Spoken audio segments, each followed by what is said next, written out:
To the welcome to the Kingston Police Services Board meeting number 2217, dated November 17th, 2022. I think that we're going to have a couple join us here, and we're going to start with a presentation from the chief. Welcome, Christian. We're just getting organized here. We are live. And the first order of business will be the presentation of the budget from Chief Angie McNeely, of which we're just she's just coming on now.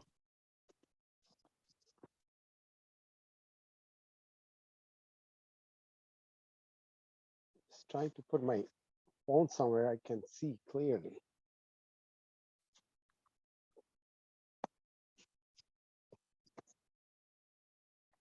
Maybe we should do some other matters of the meeting first and then come back to the presentation. Perhaps the chief still has difficulties logging on. I see TJ has logged on. So I'm going to send the chief the link again and see if that would be helpful. Okay. Yeah, it looks like they're on as attendees as opposed to panelists. I just checked they'll be under the executive boardroom is the Zoom meeting link they're using. So just FYI. Okay, I'll update them to a panelist now. So they've been updated. You let them know that? If that matters, I don't know. They're on now. Yeah, there they are. Oh, there. Very good. We're unmuted. Okay, Angie. Good morning. We hear you. Okay. So I would ask that if you could present for the Kingston Police 2023 budget. Lori, could you kindly send me the panelist invite for my my user, please? I did, TJ. You should be on there. It's not popping up. My apologies. Okay, send it again. Perfect. There you go. Thank you.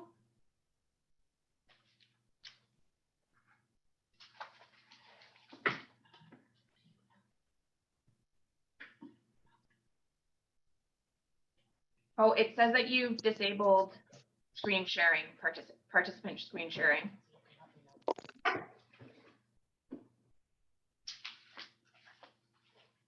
Okay, just hold on here. Okay, try that, TJ. It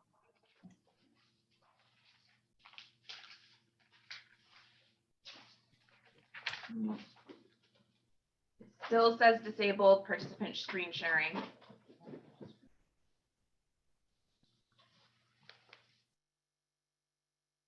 Oh, I've got it. Super.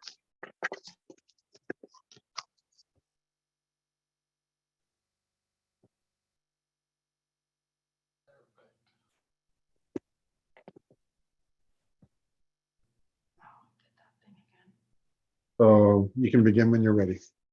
Yeah, we're just a few details here we're just working out.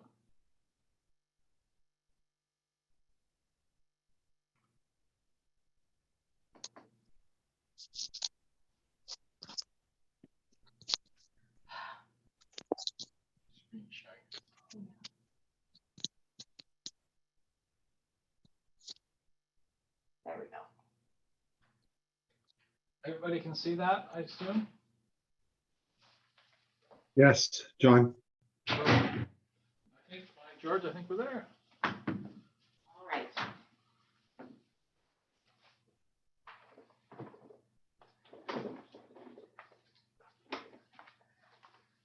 Okay, so thank you. So today I'll be presenting the proposed operational and capital budget for 2023.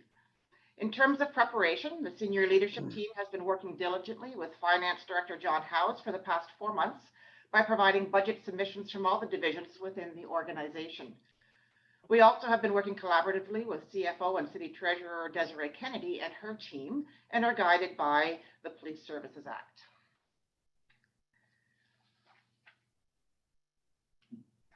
Okay. Kingston Police has an authorized strength of 201 sworn members, which has only increased by 3 since 2010 as a result of restructuring our communications center in 2018. In 2019, we were given permission to hire in 2020 10 additional officers to backfill for the 10 long-term member absences who are away from work on WSIB through the Supporting Ontario's First Responders Act, giving us a complement of 211, which in effect has brought us back up to our authorized strength of 201. We currently have 17 sworn members who are on long-term absences, 11 of whom are on WSIB, leaving a complement of 194 sworn members who are on active duty.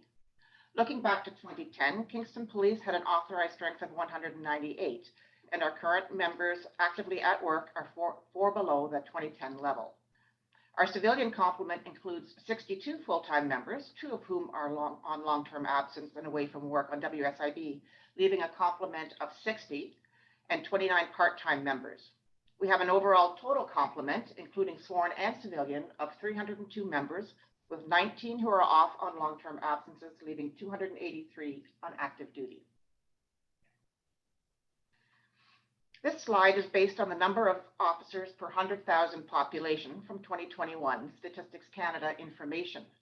This data allows us to compare Kingston with other police services and shows that Kingston has 155.5 police officers per 100,000 population, based on a sworn complement of 211 officers.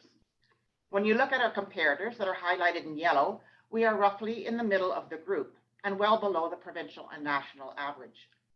If you look at the boxes on the left side, we have recalculated in the second box to incorporate our current active complement of 194, which accounts for the 17 absences, and which gives us 143 officers per 100,000 population. Recalculated in the fourth box with the addition of 30,000 students and the 17 officer absences gives us 117.1 officers per 100,000 population. An increased student population specific to university towns such as Kingston has brought additional workload and overtime pressures on members of the Kingston Police over the years, as is evidenced with the long-term trending of the celebratory gatherings and disruptive behaviors throughout the university district during full homecoming and the traditional homecoming weekends, but also during each weekend in September and October leading up to the events. From 2019 to 2021, overall, our officers have responded to a 6% increase in calls for service, from 50,465 to 53,559 calls. The complexity of the investigations that are occurring today means it takes a lot of time, collaboration, and resources to complete investigations. We have had 6 homicides in 2022, 5 of which have been solved with charges laid, and the most recent is ongoing. And that doesn't include the solving of last year's double homicide that occurred during Queen's Homecoming. A recent example of a human trafficking investigation began when Kingston Police were made aware of an individual luring women and girls through social media platforms for the purpose of exploitation. As part of this ongoing multi-jurisdictional investigation, the individual was charged with 95 criminal offenses in total. The complexity and seriousness of investigations has also been reflected in the 2021 Statistics Canada Violent Crime Severity Index for Kingston, which has seen a 9.5 increase from 2020, reaching 86.8, higher than the Ontario average of 72. We continue to have an opioid and drug poisoning crisis, and our drug and street crime units are proactively investigating those who traffic, manufacture, import, and export illicit drugs into our community, and who target the most vulnerable members of our community suffering from mental health and addictions issues. The crime rates and crime severity index do not capture the non-criminal and social issues that police are routinely called upon to resolve. The pandemic has exposed the vulnerabilities of the healthcare system and has exacerbated the behaviors of people experiencing mental health and addictions crisis.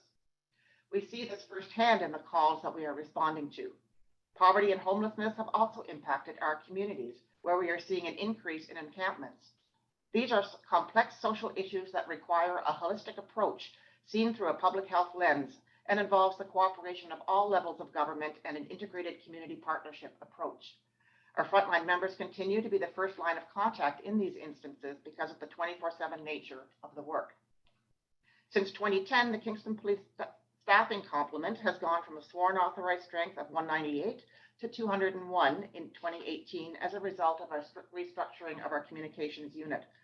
Although we have hired an additional 10 sworn members in 2020 to backfill for the 10 officers who are away from work on WSIB, we currently have 17 members away from work on long-term absences, leaving the 194 who are actively at work, below our 2010 authorized strength of 198. Since 2018, the number of members of officers off on WSIB have been increasing to a level that remains constant over the past 2 years. In addition, some members who do return to work have limitations and are unable to return to frontline work and are in our successful alternative response unit and thereby reduce the calls being responded to by our frontline patrol.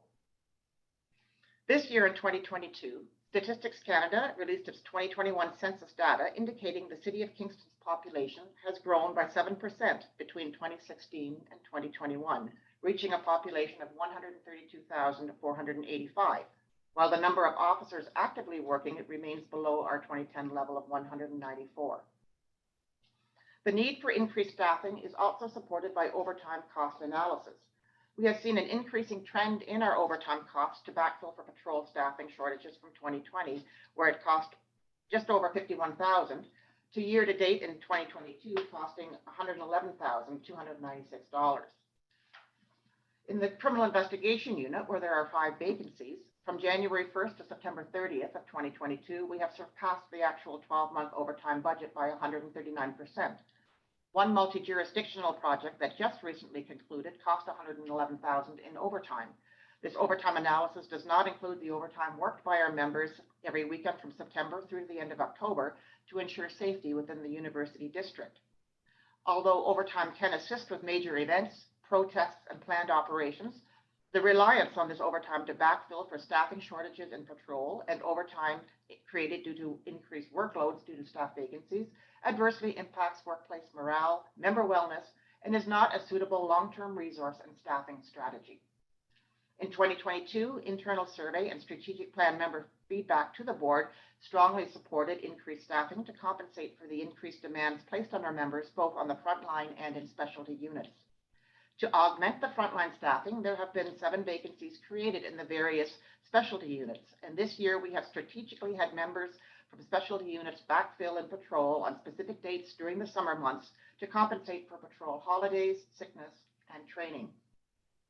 From a community perspective, the 2022 community survey has identified lack of police presence in the top 5 reasons for not feeling safe where people lived or worked. In addition, City Council established a community focus group in September of 2021 in order to explore collaborative solutions that would provide better support to vulnerable people and downtown business community. This resulted in the Downtown Business Improvement Plan presented to Council in March of 2022. In terms of Kingston Police, recommendations were made for additional police officers walking in the downtown core as part of the downtown group of ambassadors, along with street outreach and support from the community-funded mounted unit program. To date, the downtown beat has been difficult to consistently fulfill due to our core unit being stretched to capacity, filling additional duties over and above their regular duties, which include preparing for and attending protests and demonstrations, encampments, celebratory gatherings associated with the University District and St. Patrick's Day, to name but a few. Our priority is the ability to deliver an effective police service to our community, to address community safety and well-being needs, and to look after our member wellness by mitigating burnout due to heavy workloads and decreased staffing levels. Hiring 8 additional officers to frontline patrol will allow an additional 2 officers per platoon. This will provide an increased presence and visibility in the downtown core, for more proactive policing by the front line to strategically address emergency issues and community concerns, and to provide a more coordinated response to traffic safety initiatives. By adding 8 officers by the end of 2023, we'll bring our officer ratio to 152 officers per 100,000 population, taking into account the 17 absences, and 124 officers per 100,000, taking into account the student population. It is anticipated and forecasted to add 4 additional officers in 2024, 4 in 2025, and 4 in 2026 in order to fill the 7 current vacancies in the specialty units and address anticipated future growth in our city by 2026. Based on the 7% population growth rate over the past 5 years, it's safe to forecast a 1% population growth rate per year, reaching 140,000 in 2026. Returning to a full complement of investigators will assist in increasing clearance rates and identifying emerging patterns with adequate resources to address issues at their infancy. There's also a need for a corporate communication specialist to assist with internal and external communications, which will be developed through a pilot project in 2023. As you can see, our violent crime severity index has been increasing since 2019 to an all-time high of 86.8 in 2021. The same trend can be seen for our total crime severity index. This index helps highlight that the crime coming to the attention of the Kingston Police is becoming more serious over the years and allows us to compare to other jurisdictions. Hiring more officers may or may not impact the crime severity index, but it will provide us with more investigators and frontline members to help bring cases to successful conclusions, increase clearance rates, and be more strategically proactive.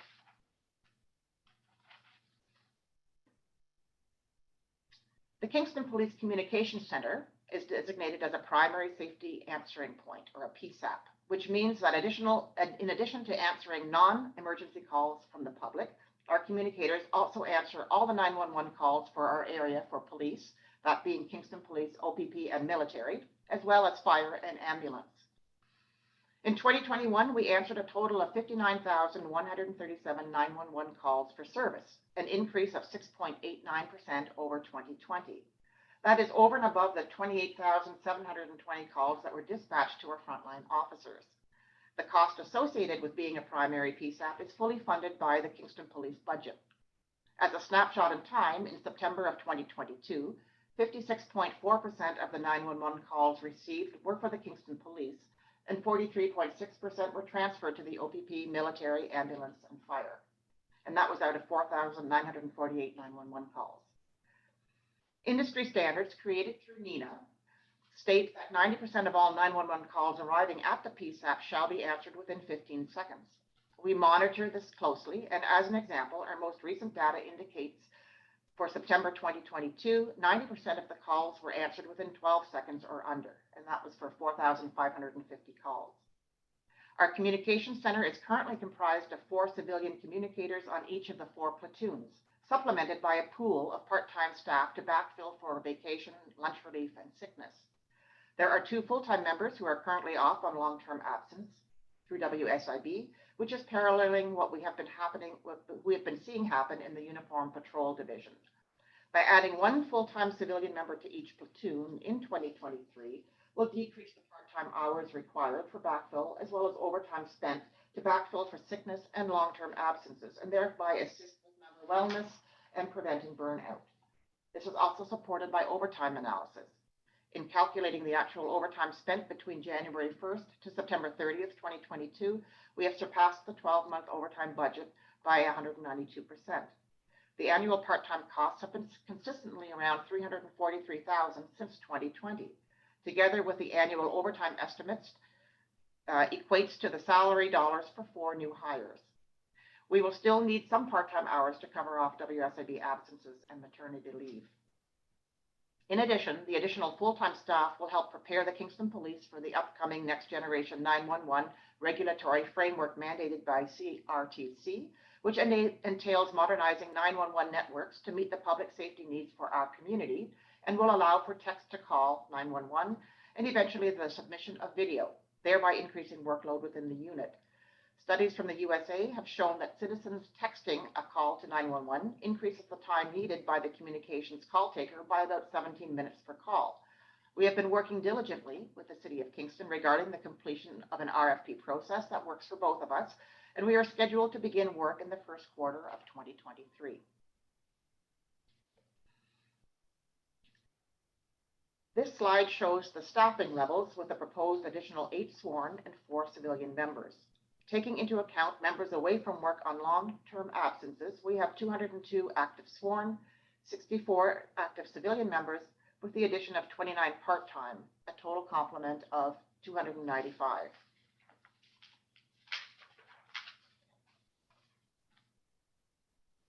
So how much should be invested in policing to keep our members and the community safe?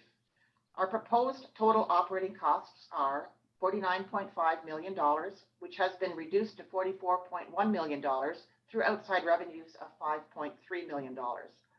This represents a net increase of 3.53% over the 2022 budget, which equates to $1.5 million. In preparing for the 2023 budget, the following costs are out of our control and have increased the 2023 budget forecasted by $144,820, which is 0.34% of our total net budget increase. This includes increase in gasoline prices in 2023 for $18,200, a reduction in the court security prisoner transportation grant for $67,000, increased city charge services and insurance for $51,800, and a 3% increase in capital reserve fees for $8,000. If one takes into account the above items, which are out of our control, the actual budget increase is 3.19% or $1.3 million. Overall, revenues are projected to increase by 27.89% or 1.1 million, taking into account fundraising donations from Murray, additional 2 secondments, 1 to the Guns and Gangs and 1 to the Provincial Weapons Enforcement Unit for their wages and benefits reimbursement of $303,200, additional transfer from reserve funds of $200,000, new community safety and policing grant, the provincial stream for $627,600, search and preparation of records requests, $25,000, and the reduction in the court security prisoner transportation grant for just under $67,000, and the youth in policing initiative for $36,400. Wages and benefits increased by $2.1 million in 2023. Some of the highlights include wage increases that account for $510,100, hiring 8 additional sworn new recruits, 4 in May and 4 in September intakes, costs of $257,200, hiring 4 civilian communications operators July 1st, being $149,200, the balance of the 22 new hire costs, the IT position that was hired late last year for $76,200, officers going through the pay grid progressions for $346,800, hiring 4th class for pending retirements provides a cost savings of $144,700. Payroll benefit costs are $641,100. Overtime, an estimate of $35,600. Wages, Guns and Gangs, Pew, being a Provincial Weapons Enforcement Unit seconded officers, and the 2 hired for the Community Safety and Policing Grant are $300,100, and a reduction in overall part-time wages of $26,200. Overall, wages and benefits account for 85.1% of the total budget net operating costs. Supplies and materials have increased 10.03% of the total operating budget and reflects an increase of $309,000. Some highlights include fuel and associated costs increased by $18,200, investigative services for $219,000, and that's costs associated with the Community Safety and Policing Grant, and utilities for $17,300, which is reflective of natural gas price increases. Supplies and materials represent 6.8% of the total operating costs. Contracted services have increased by 5.89% or $206,900 over the 2022 budget. Reflected in the increase is increase in city insurance rates for $51,800, professional services $34,000, contracted cleaners for $18,700, the mounted unit, which is offset by revenues through fundraising, building maintenance $39,900, and IT related software. Contracted services represent 7.5% of the total operating costs. The city charges us an allocation each year that goes to police capital reserves. This has been increased by 3% as per the city requested for $8,000 increase from 2022. And this represents a 0.6% of the total operating costs. The Police Services Board budget has increased by $320,401 over 2022, and the highlights include the police chief's wage and benefits reallocated to the board's budget with minimal changes to the rest of the budget.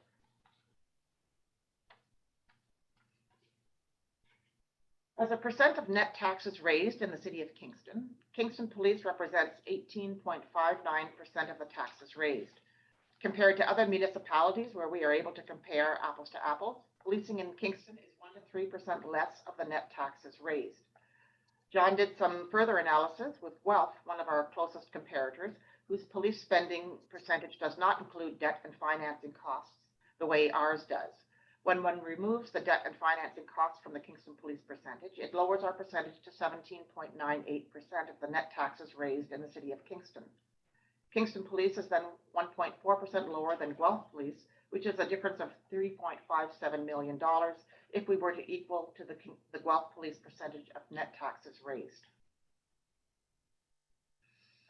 This slide compares police costs per capita with other municipalities. This information comes from the Financial Information Return, or the FIR costs for 2021. FIR is the main data collection tool used by the Ministry of Municipal Affairs and Housing to collect financial and statistical information on municipalities. Although there are limitations when comparing costs across municipalities because everyone does things a little bit differently across the province, it's still a good measurement to review and monitor trends. This slide depicts the cost for policing in Kingston with a population of $132,485 as $344 per capita or per person. Kingston comparators are highlighted in yellow, and Kingston has one of the lowest cost per capita in this group. When we take the average cost of our key comparators, highlighted in yellow, it's $418 per person. At this average level, our net budget would be $55 million. We spend on average, $10 million less in policing than the average of our key comparators in yellow, and that is taking into account our proposed 2023 $45 million budget. This slide depicts the Kingston Police budget over the past 3 years, 2020, 2021, and 2022. In the past, we have always come in on budget with very little surplus.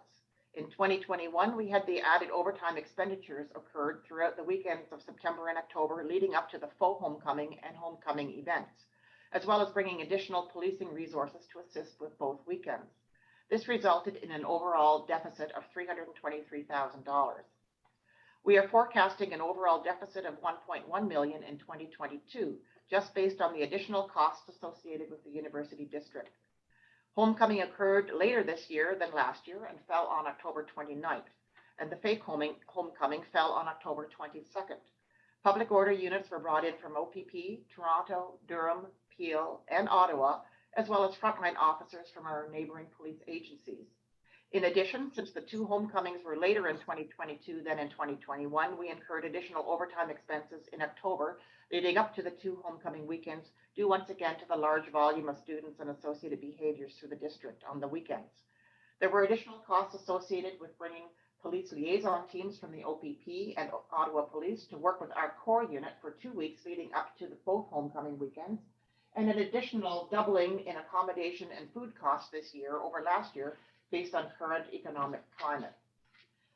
We also recognize that there will be some cost recovery from the city through Queen's University in the amount of $100,000 to assist us with the additional expenses we have incurred.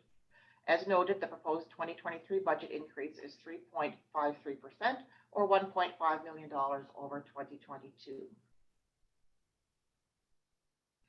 Over the next 3 years, 2024 through to 2026, we have projected annual increases of 3.75%, 3.38%, and 3.63%.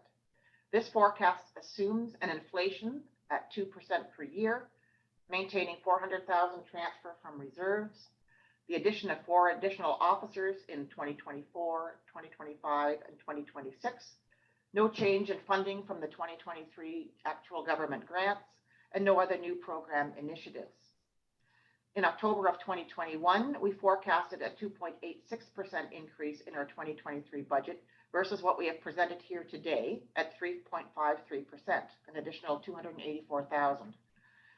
The October 2021 forecast did not take into account an increased draw from the reserves of $200,000, an additional 8 new hires for police officers for $337,736, which includes wages and benefits, 4 civilian staff for communications at $193,701, which includes wages and benefits, nor did it account for the global events such as the war in Ukraine and the ensuing rate of inflation, which spiked in June of 2022 at 8.1% and is currently sitting around 6.9%, causing increasing costs for fuel and lubricants for 18,200, as well as other impacts.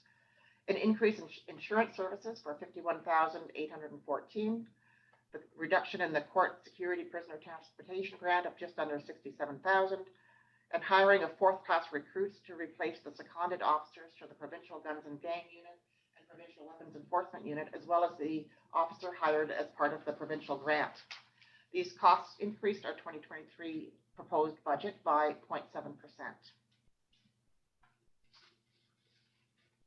The 2023 budget, as presented today, comes with risks, many of which are outside of police and municipal control. The collective agreement for both junior and senior officers, sworn and civilian, expires December 31st, 2022, which impacts the 2023 budget and forecasted years outward. Government policy changes, such as the regulations for the new Comprehensive Ontario Police Services Act, may impact future budgets. At this time, there's an indication this may be completed in late 2023 or early 2024. The impact of globalization and what occurs in other countries cannot be understated, as those incidents have the potential to impact our local communities. The shifting of crime trends within our community also affects the costs of investigations, as experienced by the 6 homicides in 2022. And costs associated with celebratory gatherings in the University District to keep our community and members safe also impact our budget. The number of members who are away from work on WSIB through the Supporting Ontario's First Responders Act, the cost and salary and benefits for the unsworn and 2 civilian members who are currently away impact our budget by $1.8 million as we continue to pay their salaries until they return to work or until age 65. The increased cost of health and dental benefits may increase, as it's currently just an estimate. The price of gasoline may increase. Increased withdrawal from reserves of $200,000, as this hasn't been approved for yet by council. And the insurance premiums may increase, as it's currently just an estimate. To offset these challenges to the 2023 budget and offset the budget increase, we have considered the following: hiring 4th-class constables to replace 5 retirements, which is a savings of $223,000. Hiring new recruits versus experienced officers to increase 8 sworn staffing levels at a cost of $100,000. We have increased revenues in the records area pertaining to search and preparation of record requests by $25,000. Increasing duties and responsibilities to special constables, such as continuing mental health apprehensions at the hospital to free up officers to go back out on the road and to go for other priority calls and proactive work. Continuing with community partnerships to respond for calls for service where police are not required, such as noise complaints diverted to bylaw, homeless encampments diverted to bylaw and street crime in public spaces, youth diversion and intersections partnerships. We're seeing a trend that reduced police calls for service to youth at risk, and the continuation of the MCERT and the COAST model, as well as the KFLNA Community Risk Watch situation tables. All are different resources where our community can assist us. So for the 2023 capital request, the total capital request is $2.7 million. In terms of fleet, we will be replacing 14 vehicles throughout the units. The fleet plan is continually reviewed throughout the year based upon functional needs, and through the evaluation, vehicles may be deferred or repurposed throughout the fleet. There have been significant delays in purchasing vehicles, some as much as 8 months before delivery, and we are finding that the cost of vehicles has also increased by about 25%. The total for the fleet is $758,000. Building maintenance is requested at $50,000 for a total for building and fleet of $808,000. In order to maintain information technology and infrastructure, $1.8 million has been allotted. Some highlights include server replacements for $400,000, where our main server infrastructure will be getting older and we're reaching capacity, so we need to refresh the systems and prepare for growth. We also have upgrades to our cell phones and security internal Wi-Fi networks for $100,000. Our disaster recovery site firewall for $100,000 needs to be replaced. We're replacing the live scan, which has to do with our fingerprint system, for $120,000. some virtual desktops for 200,000, allowing our officers to have their own desktop rather than sharing computers, and Office 365 licensing for 148,000. We also have budgeted 86,000 for critical incident equipment.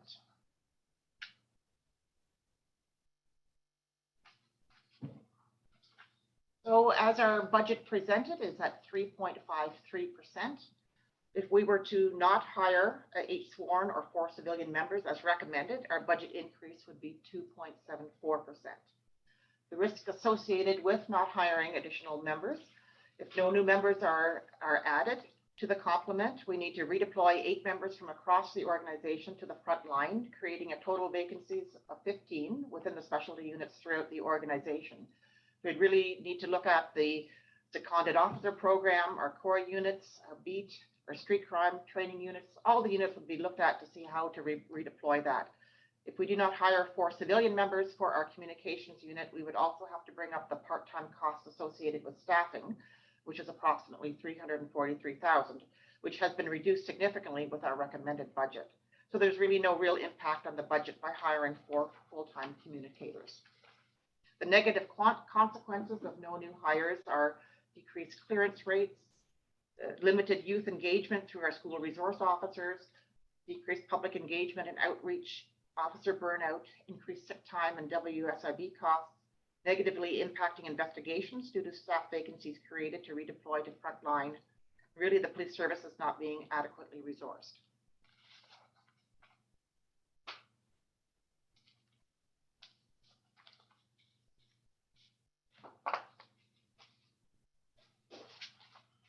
Thank you, Angie. Does anyone on the board have any questions for the chief or the John, the accountant? Jimmy, go ahead.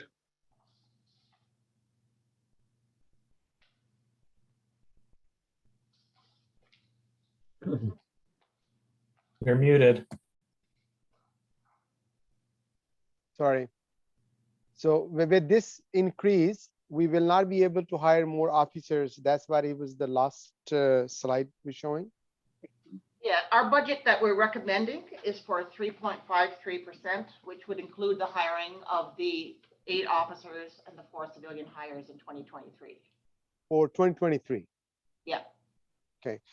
The second question is to the chief that the amount of overtime we paid, what is the versus how many officers we can hire or people we can hire versus that money instead of paying overtime to the officers?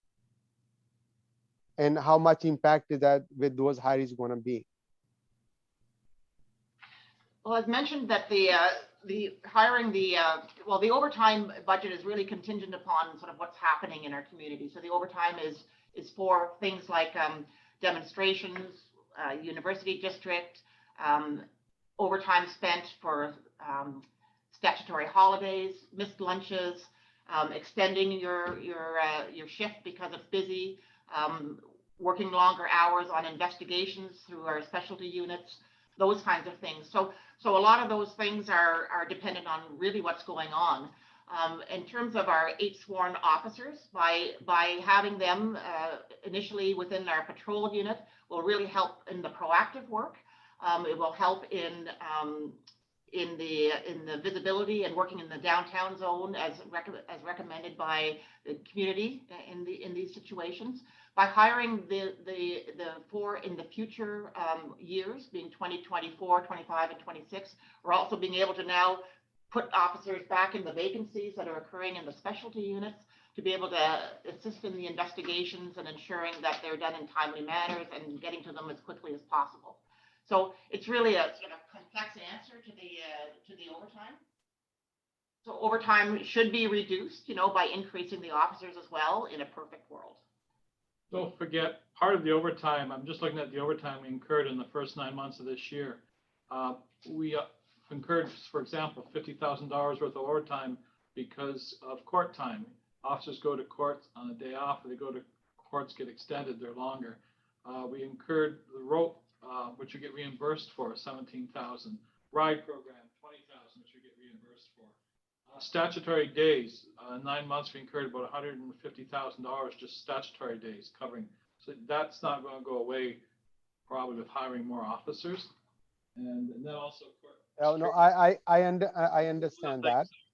I understand that, but it was just my concern if it was not because of we are short of staff or short of, that was I was trying to understand that because I mean that much overtime is we not paying because we are understaffed. That was the basically I tried to learn. Yeah, so we're about 1.2 million overtime. There's just shy of 100,000 in there for Queens. You have this other overtime which isn't going to go away.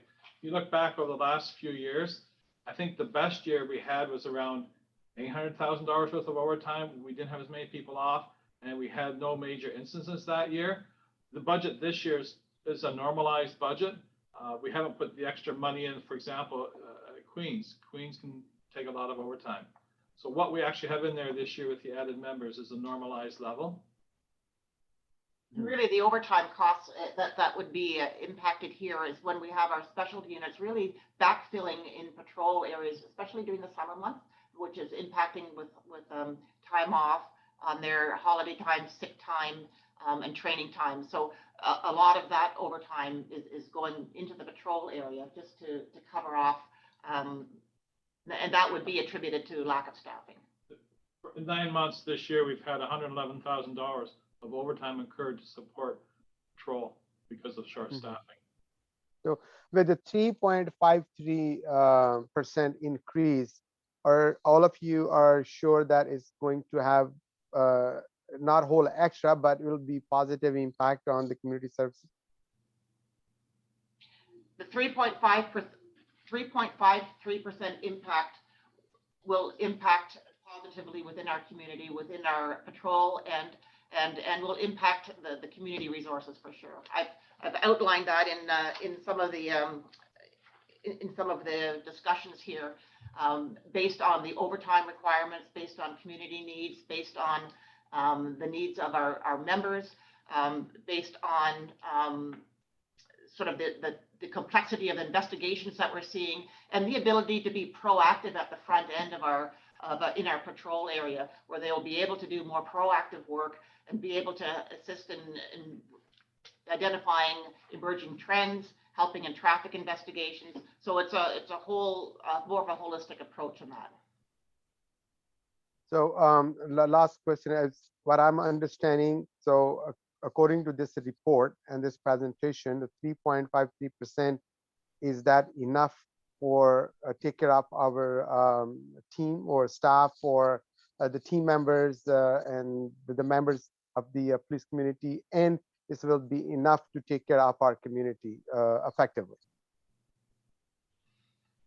We're definitely working within the confines of the percent increases that the city is allowing us for. So being in that sense, that's why we're forecasting out in the future 4 years to add additional staff to compensate for that, so that we can gradually fulfill that rather than having it all at once.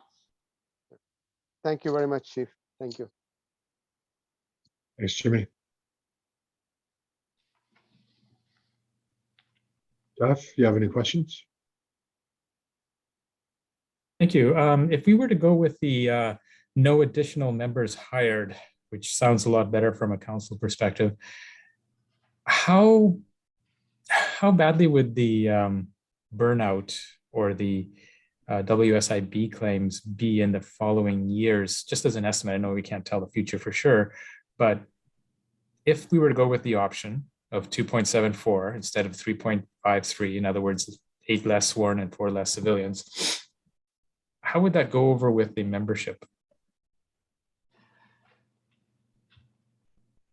It would not go over very well. We would have a lot of vacancies. We would have to take away members from other units, wherever that might be. Right now, as I mentioned, that our investigative areas this year have worked on 6 homicides. That's unprecedented for us. We've had 4 last year. Very complex investigations that require a lot of resources, including the front line, really throughout the organization. And as I mentioned, the idea of all the extra overtime that we're working between September and the end of October, just for weekends and the fake homecomings and so forth. I mean, that's part and parcel of sometimes the work we do, but it's not a sustainable way of hiring here. We need to have a hiring strategy, and what's sustainable is what has been presented here. So we have 8 here, 4 next year, 4 the year after. And then that becomes more of a sustainable practice. So it would be very difficult to have 15 vacancies throughout our organization so that we would be able to fulfill 8 more spots in the patrol end of things.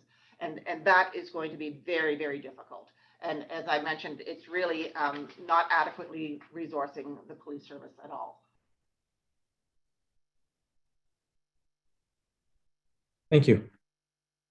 Well, Angie, if you presented to us well today, you go to the city to present to them, and if they say no, that we want you to stick to the guidelines of 1.5%, it doesn't seem like that's obtainable the way you've sold this to us today. So then what? Well, I guess what I'm showing you is that we couldn't even attain the percentage requested without hiring anybody. So it's unattainable for us. So no matter what we do, we're not even going to be able to achieve this. So we need to look after the health and welfare of our members, and we have to have a community response that is community safety oriented for all our communities. And we can't do that without extra members. So at the end, it would be something that we would have to sort of address back, but there's no ability here for wiggle room. This is a very lean budget to begin with, to even add the 8 sworn and 4 civilian. So it's something that were to happen, we'll have to come back to the team and and the board, and to make some hard decisions on how we're going to address that. Okay. Christian? You're good? Okay, Angie, Chief McNeely, thank you very much for your presentation. We're going to move forward. I'm going to ask if there's a disclosure of a conflict of interest. Oh, TJ, is your hand up? No, I'm just leaving the laptop part and stop sharing. Okay. Okay. So there's no conflict of interest. Good. Can I get an approval of the agenda? Christian? Aye. Jeff, thank you. All in favor? Good. And I get a adoption of the minutes for meeting 2216 held on October 26, 2022. Those could be adopted. Jimmy, thank you. Jeff? All in favor? Good. Thank you. I would ask that for the communications, we have a motion that the following communications from the Ministry and the Solicitor General, CAPG and the OASPB be received. I would also ask if there is any questions with respect to any of the following communications from them. No? Very good. Then I would ask that they be received. Jimmy, Christian, all in favor? Thank you. And then delegations, no, there's no new reports. Is there any new business? Christian. Chair, might this be an appropriate moment to thank Bridget for her service on the board? I think that's a great idea. Councillor Bridget Doherty is not here today, but I would like to thank her for the time that she has spent, and definitely the what she brought to this board, and her insights and the way she looks at things was very helpful to this board to make very big decisions, and she will be missed. And I wish her the best of everything in her future endeavors. It was a pleasure to work with her on this board. If any other councillor would like to say anything. And just to clarify, her departure is just a function of the expiration of her term on the board as designated by council. Well said. Yes, that's exactly it. Thank you. Jimmy. Yes, Bridget has served very well at the council and also at the police, and her insight and her contribution will be remembered at the board level.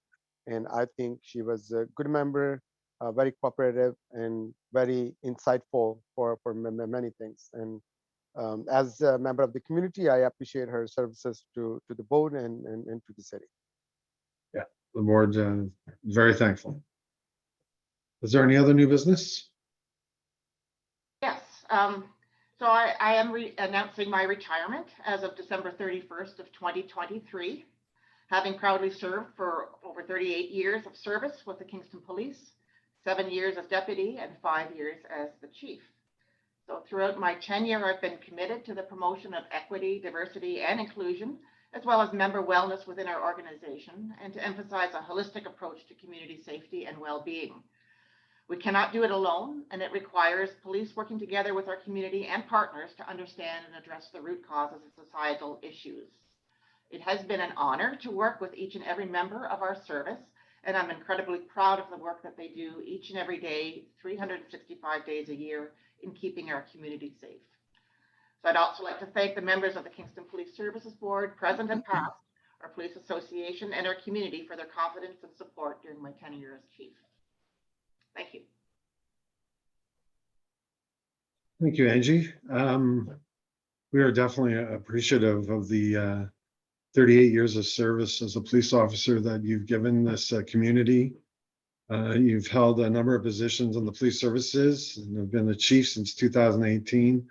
Your loyalty served the people of Kingston and has been a champion of diversity and equality, both internally and externally. You have a strong advocate for disadvantaged persons and unrepresented groups. Chief McNeely, you'll be remembered for searching out and collaborating with external agencies and initiatives like Kingston Speaks Inclusion to address inequalities and the root causes of crime.